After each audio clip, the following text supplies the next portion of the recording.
बाद दूसरा जो क्वेश्चन इसी का क्या, झिल्लियां क्या, इसके प्रकारों का वर्णन कीजिए। क्या इसके प्रकारों का वर्णन कीजिए। तो झिल्लियां जो होती है, सबसे पहले हम जानेंगे झिल्ली क्या होती है। क्या होती है? झिल्ली। और झिल्ली फिर क्या बताएं इसके प्रकार। तो झिल्ली केवल आप ये बताएंगे झिल्ली एक प्रकार की क्या होती है, एक पतली परत होती है। क्या होती है? पतली परत। अगर झिल्ली जो भी होगी, चाहे आपकी अंडे की झिल्ली ले सकते हैं, या तो क्या हो सकती है, स्किन की झिल्ली हो सकती है, या तो आप ले सकते हैं प्लांट की झिल्ली। इन झिल्लियों में सबसे पहले जितने भी 3 झिल्लियां होंगी, तो तीन झिल्लियों में आपकी एक पतली क्या निकालेंगे, परत को। तो एक पतली परत को क्या बोला जाता है? झिल्ली। क्या बोलेंगे? झिल्ली। अगर इसकी परिभाषा देना रहे तो यही बताएंगे झिल्ली एक प्रकार की ठोस या द्रव रूप में क्या होती है, पाई जाती है। यह जो होती है झिल्ली, एक पतली परत को ही क्या बोलेंगे, झिल्लियां कहा है, जिससे हम पदार्थों या विलयन को क्या कर सकते हैं, आसानी से छान सकते हैं। जब छान सकते हैं तो इसको हम क्या बोलेंगे, झिल्लियां। क्या बोलेंगे? झिल्लियां। झिल्लियां के जो प्रकार होंगे इसमें 3 होती हैं। पहला आप देंगे पारगम झिल्ली, पारगम झिल्ली, और दूसरा जो होती है अपारगम झिल्ली, अपारगम में झिल्लियां, और तीसरा जो होगी अर्धपारगम झिल्ली, पारगम झिल्ली, अर्धपारगम झिल्ली। इसे पारगम मतलब वो केवल एक ही पारगम झिल्ली वह होती है जिससे हम विलय के कणों को क्या कर सकते हैं, विलय और उनके विलयन के सभी कणों को आसानी से क्या कर सकते हैं, हम छान सकते हैं, या उससे अलग आर पार निकल जाएंगे, जिसको हम क्या बोलेंगे, पारगम झिल्ली। अर्थात ये बोलेंगे पारगम झिल्लियां ऐसी झिल्लियां जिसमें से विलय के पदार्थ या विलयन के पदार्थ में से विलय के सभी कण आसानी से बाहर क्या होते हैं, निकल जाते हैं, तो इसे हम क्या बोलेंगे, पारगम झिल्ली। क्या बोलेंगे इसे? पारगम झिल्ली। और इसी तरह से इसी को उल्टा जब बताएंगे क्या होगा आपका, आर पार अपारगम झिल्ली, मतलब ऐसी झिल्ली जिसमें से विलय के कण क्या हो सकते हैं, रुक जाएंगे, लेकिन उसके विलय के विलयन के कण क्या होंगे, बाहर आएंगे, पूर्ण रूप से आसानी से छनेगा नहीं। अगर वो आसानी से नहीं छनता तो इसको हम क्या बोलेंगे, अपारगम झिल्ली। उसे क्या बोलेंगे, अपारगम झिल्ली। और अर्धपारगम झिल्ली में केवल यही होता है कि ऐसी झिल्ली जिसमें से विलयन के कण आसानी से क्या हो जाते हैं, बाहर निकल जाते हैं, लेकिन विलय के कण उस पर क्या होते हैं, रुक जाते हैं। अगर रुक जाएंगे तो अर्थात उसमें से विलयन के कण आसानी से क्या कर सकते हैं, छान सकते हैं, और जो विलय के कण क्या हो सकते हैं, छान नहीं सकते हैं, तो इसे बोलेंगे अर्धपारगम झिल्ली। क्या बोलेंगे इसे? अर्धपारगम झिल्ली। यह अर्धपारगम झिल्ली या झिल्ली क्या होती है, झिल्ली को ये बताएंगे, झिल्ली एक प्रकार की क्या होती है, द्रव या ठोस के रूप में पाई जाती है। यह जो होती है पतली परत को ही क्या बोलेंगे, झिल्लियां बोलते हैं। और झिल्लियों के माध्यम से हम विलयन या विलय के कणों को क्या कर सकते हैं, आसानी से छान सकते हैं, उसे बोलेंगे झिल्लियां। और झिल्लियां के प्रकार जो दिखाएंगे, पारगम झिल्ली होती है, और दूसरा जो बताएंगे अपारगम झिल्ली, और तीसरा जो होती है अर्धपारगम झिल्ली। पारगम मतलब पारदर्शी, आसानी से उसमें क्या होंगे, विलय और विलयन के कण दोनों निकल जाएंगे, उसे बोलेंगे पारगम झिल्ली। और अपारगम झिल्ली में जिसमें से केवल विलयन के कण निकलेंगे और जो विलय के कण पूर्ण रूप से छनेंगे नहीं, इसे बोलेंगे अपारगम झिल्ली। अर्थात जो हम आसानी से विलयन और विलय के कणों को छान ना सके, इसे हम क्या बोलेंगे, अपारगम झिल्ली। और उसी को होता है अर्धपारगम झिल्ली। अर्धपारगम झिल्ली में एक ऐसी पतली परत होती है जिसमें से हम विलय के कणों को छान नहीं सकते हैं, लेकिन विलयन के कण क्या हो सकते हैं, आर पार निकल सकते हैं। जब आर पार निकल जाएंगे तो इसी को बोलेंगे कौन सा, अर्धपारगम झिल्ली। जैसे में आप हो सकती है अंडे की झिल्ली, अंडे की झिल्ली, अंडे की, जैसे लिख सकते हैं अंडे की झिल्ली। फिर दूसरा लिख सकते हैं स्किन की झिल्लियां,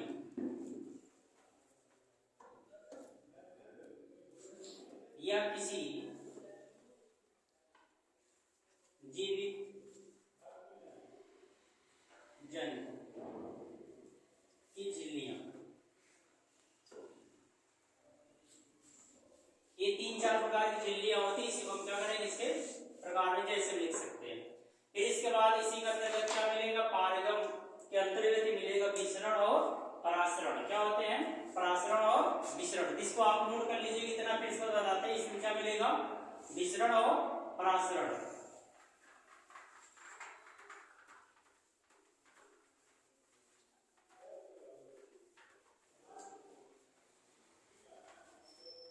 इसी का रिजल्ट आपको मिलेगा आपका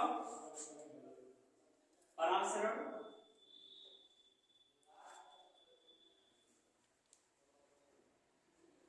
और एक मिलेगा दूसरा क्या होता है, विसरण।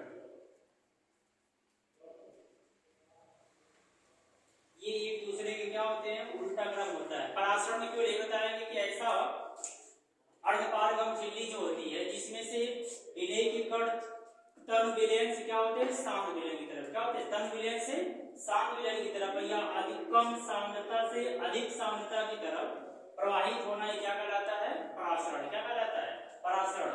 अर्थात जब कोई विलयन में कम सांद्रता वाला हो उसमें से अधिक सांद्रता की ओर क्या होते हैं, प्रवाहित होने लगते हैं, तो इसे हम क्या बोलते हैं, परासरण। क्या बोलेंगे इसको, परासरण। तो परासरण में जैसे आपको होता है अंगूर होता है, अंगूर या अंगूर को मान लीजिए दो क्रम में दिखा सकते हैं, एक परासरण भी हो सकता है, एक क्या दिखाएंगे, विसरण भी।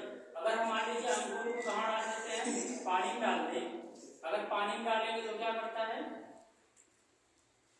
अगर मान लीजिए किशमिश या उसी को बोलेंगे किशमिश ही, अगर इसको पानी डालते हैं तो क्या कर जाएगा, फूल जाएगी। क्या करती है, फूल जाएगी।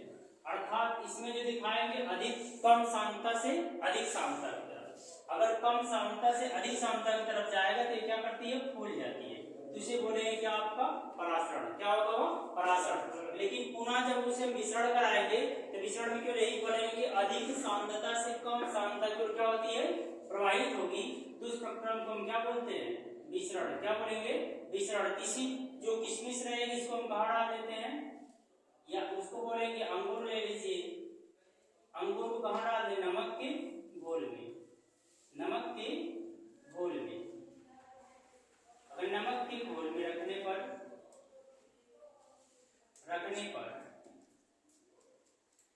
वह पिचक जाती है,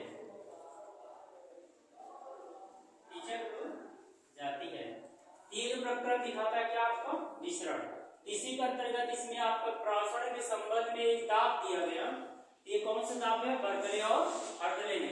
इसमें आपको यही बताया कि परासरण अर्थात जब तन विलयन अधिक सांद्रता की ओर या अधिक सांद्रता वाला विलयन तन में प्रवाहित होता है तो उस प्रक्रम में लगने वाला क्या होता है, दाब। जब उसके दोनों पे दाब लगता है तो उस दाब को हम बोलते हैं परासरण दाब। क्या बोले इसको, परासरण दाब। तो इस परासरण दाब में जो होता है इसकी डिटर्मिनेशन या इसका निकालने का जो तरीका, परासरण दाब कैसे निकालेंगे, तो आपको एक विधि है, कौन सा, परासरण दाब की हर्टले एवं बर्कले विधि।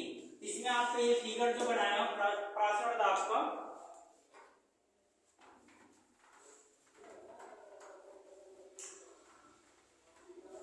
ये आपका डिटर्मिनेशन करने के लिए ये परासरण दाब को कैसे हम ज्ञात करेंगे या कितना इस पे दाब लगता है, इस प्रकार से क्या बना लेंगे फिगर।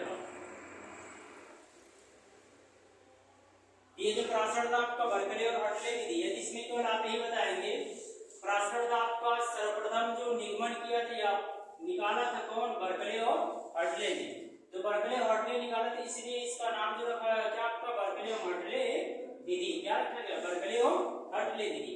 तो सर्वप्रथम इन्होंने क्या लगाया, एक बॉक्स लेता है, एक जो बॉक्स लेंगे जिसमें आपका एक अर्धपारगम क्या लगा देंगे, झिल्ली। जब इसमें अर्धपारगम झिल्ली दो लगाएंगे, एक ऊपर एक नीचे, और इस अर्धपारगम झिल्ली के बीचों बीच क्या डाल देंगे, टूटीदार टिप लगाएंगे नली, और दूसरे क्या लगा देंगे हम, टिच का नली लगा देंगे, और इस टिच का टूटीदार टिप और टिच का नली क्या भर देंगे, जल। और जल का जब विलयन भरने के पश्चात और इस अर्धपारगम झिल्ली के माध्यम से क्या डालेंगे, विलयन। क्या डाल देंगे, विलयन। इसमें एक आपको हो जाएगा विलेय और एक क्या दिखाएंगे, विलायक। इन दोनों मात्राओं की हम क्या करेंगे, इस पिस्टन ऊपर से क्या लगा देंगे, पिस्टन मतलब दाब लगाएंगे। जो इस पे दाब लगाएंगे तो दाब लगाने के पश्चात ये अर्धपारगम झिल्ली पे क्या पड़ता है, प्रेशर पड़ता है। जब प्रेशर पड़ेगा तो इसके जितने विलयन रहेंगे फिर क्या करते हैं, नीचे चले आते हैं। जब नीचे आएंगे तो यह फिर कहाँ मिल जाएगा, विलयन वाले या जल के प्रोसेस मिलता है। जब जल के प्रोसेस मिलेगा तो यह अर्धपारगम झिल्ली के प्रेशर बढ़ने पर क्या करती केस का नली ऊपर या नीचे घटती है। जब नीचे या ऊपर घटती है तो एक ऐसा लेवल बनता है कि जब हम ये ऊपर या नीचे घटती है तो ये जब लेवल समान हो जाता है तो उसको हम क्या कर लेते हैं, माप कर लेंगे। जब माप कर लेंगे तो माप करने के पश्चात इसमें हम वाय दाब मापी यंत्र के माध्यम से क्या करते हैं, इसको नोट कर लेते हैं कितना इसका पाठ्यांक होता है। इस पाठ्यांक को नोट करने के पश्चात उसी को हम क्या बोलते हैं, प्रासरण दाब की बर्गले एवं हर्टले विधि। अर्थात जो इसको बताना रहे ये बताया कि इस बर्गले एवं हर्टले विधि में प्रासरण दाब निकालने के लिए सर्वप्रथम हर्टले और बर्गले ने इसको क्या किया था, प्रस्तुत किया था। इसे प्रस्तुत करने के पश्चात इसमें एक पॉट लेते हैं, एक पॉट में दो नली लगी रहती है, इसमें एक आप कसौटीदार टिप रहेगी और दूसरी नली जो लगा देते हैं किसका, केस का नली का। और इस पॉट में जल का विलयन भरा रहता है और एक क्या रहता है, सांद्र विलयन। तो इस सांद्र विलयन को दोनों तरफ से क्या लगाते हैं, सरल पात्र का अर्धपारगम झिल्ली। और जब अर्धपारगम झिल्ली के माध्यम से ऊपरी सिरा पे क्या लगाएंगे, पिस्टन या दाब लगा देते हैं और इस पिस्टन या दाब पर लगा देते दाब मापी यंत्र या माप। इस दाब मापी जब पिस्टन से हम क्या करते हैं, धीरे धीरे दबाव डालते हैं तो दबाव डालने के पश्चात ये अर्धपारगम झिल्ली से विलयन क्या करता है, नीचे चला आता है। जब नीचे चला आता है तो केस का नली का पाठ्यांक धीरे धीरे क्या होता है, ऊपर नीचे होता है या ऊपर उठता है या तो फिर क्या आएगा, नीचे उठने लगता है। ये ऊपर जब उठता है इसका पाठ्यांक का एक लेवल क्या करते हैं, इंडिकेट कर लेते हैं या उसको डिटरमाइन कर लें कहां तक इसको हमको लेवल करना है। जब इसका पाठ्यांक देखेंगे, जब ये दोनों आपस में बराबर हो जाएंगे तो उस पाठ्यांक को नोट कर लेते हैं इसके माध्यम से, दाब मापी यंत्र के माध्यम से। इसी विधि को उन्होंने क्या बोला था, प्रासरण दाब की हर्टले एवं बर्गले विधि। ये आपका है